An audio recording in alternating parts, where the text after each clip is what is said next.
বাঙালি খানায় সবাইকে স্বাগত জানাই। আপনারা তো অনেকভাবে বোয়াল মাছ রান্না করে খেয়েছেন। একবার আমার মতন করে সহজ পদ্ধতিতে আপনিও শিখে নিতে পারবেন ছোট ছোট টিপস সহ।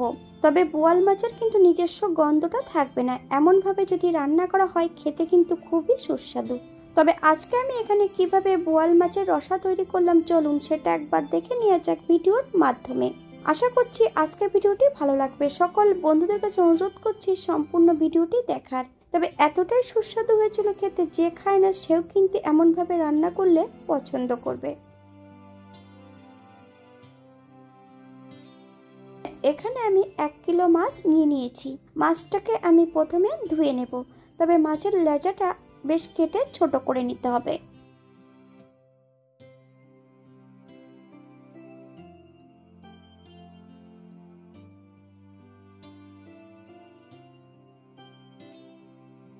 এখানে আমি মাছের লেজাটা কেটে ছোট করে নিয়েছি। বেশ পরিষ্কার জল দিয়ে ভালো করে 3 থেকে 4 বারের মতন মাছগুলোকে ধুয়ে নিতে হবে। এখানে আমি এতটা মাছ রান্না করব না, এখান থেকে আমি 4 পিস মাছ রান্না করব।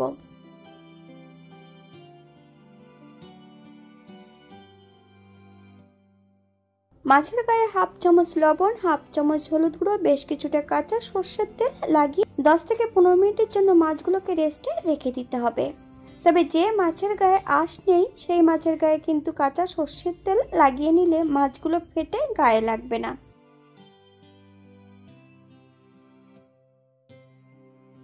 কুড়ি মিনিট পর একটা কড়াইতে বেশ কিছুটা সর্ষের তেল অ্যাড করেছি। তেল গরম হওয়া পর্যন্ত অপেক্ষা করতে হবে। এই পর্যায়ে অ্যাড করব মিডিয়াম সাইজের একটা পেঁয়াজ, বেশ সরু সরু করে কেটে নিয়েছি। বেশ কিছুটা রসুন, 10 থেকে 15 কোয়া রসুন এখানে আমি অ্যাড করেছি। আপনারা এর থেকে কম বেশি করে নিতে পারেন। মিডিয়াম আঁচে একটু লালচে করে ভেজে নিতে হবে, অথবা যতক্ষণ সোনালি রং না আসছে ততক্ষণ কিন্তু ভেজে নিতে হবে।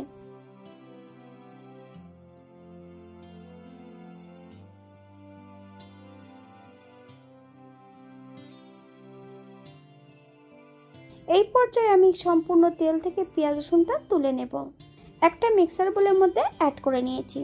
তবে একটু ঠান্ডা হলে এর মধ্যে আমি বেশ কিছুটা দারচিনি, এলাচ, লং অ্যাড করেছি। সামান্য একটু জল দিয়ে একটা মিহি পেস্ট বানিয়ে নেব।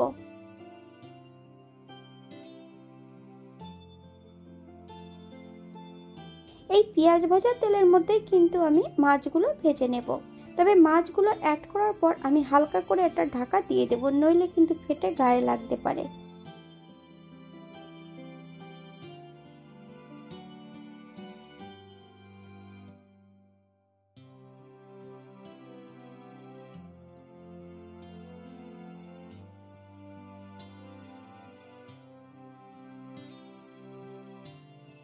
আগের থেকে আমি এখানে বেশ কিছুটা মশলা বেটে রেখেছি।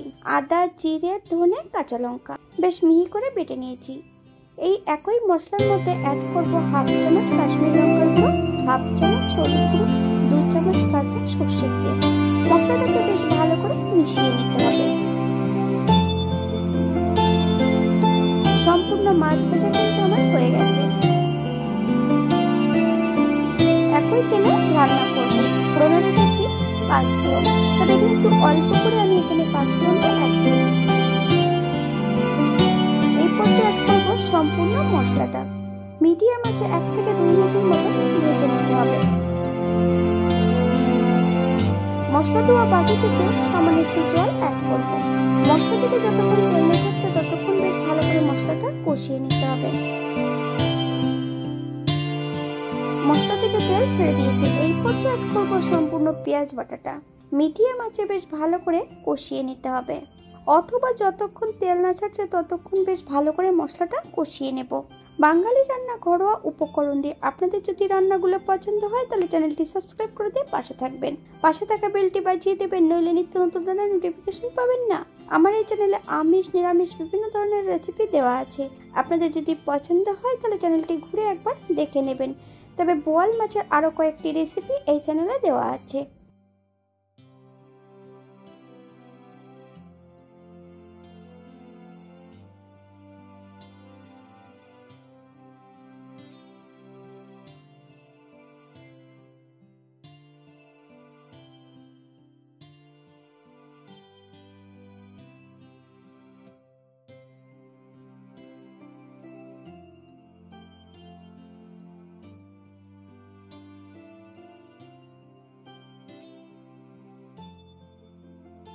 এই পর্যায়ে সম্পূর্ণ ভেজে রাখা মাছগুলো অ্যাড করব। মিডিয়াম আঁচে মাছ ও মশলা সহ বেশ 2 থেকে 3 মিনিটের মতন ভালো করে কষিয়ে নিতে হবে।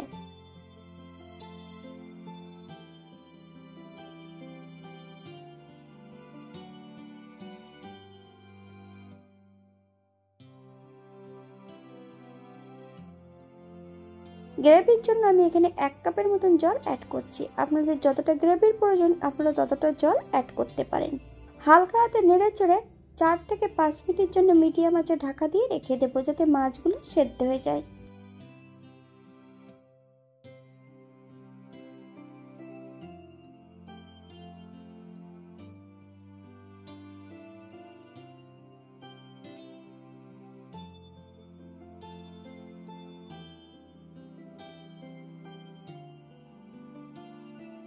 হাফ চামচ লবণ আর বেশ কিছুটা কাঁচা লঙ্কা অ্যাড করেছি। আপনারা যদি পছন্দ করেন তাহলে পরিমাণে বাড়িয়ে দিতে পারেন।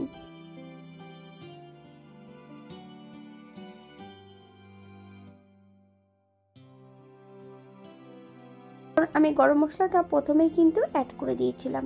আপনারা যদি এই পর্যায়ে গরম মশলা অথবা ধনেপাতা কুচি যদি পছন্দ করেন তাহলে অ্যাড করতে পারেন। 5 মিনিটের জন্য স্ট্যান্ডিং টাইম দেব, তারপর সার্ভ করব।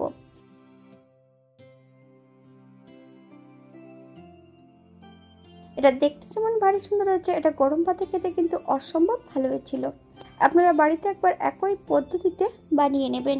আমি এখানে যে উপকরণগুলো অ্যাড করেছি আপনাদের পছন্দ মতন আপনারা উপকরণগুলো অ্যাড করতে পারেন। তেলের পরিমাণটা আপনারা কম বেশি করে নিতে পারেন।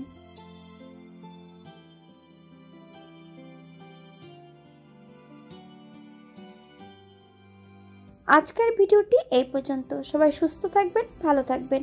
অন্যদিন নতুন রেসিপি নিয়ে আপনাদের সামনে আবার আমি হাজির হব। নতুন ও পুরনো সকল বন্ধুদের অসংখ্য ধন্যবাদ ভিডিওটি দেখার জন্য। হাতে যদি সময় থাকে তাহলে একটা লাইক, কমেন্ট, শেয়ার করবেন।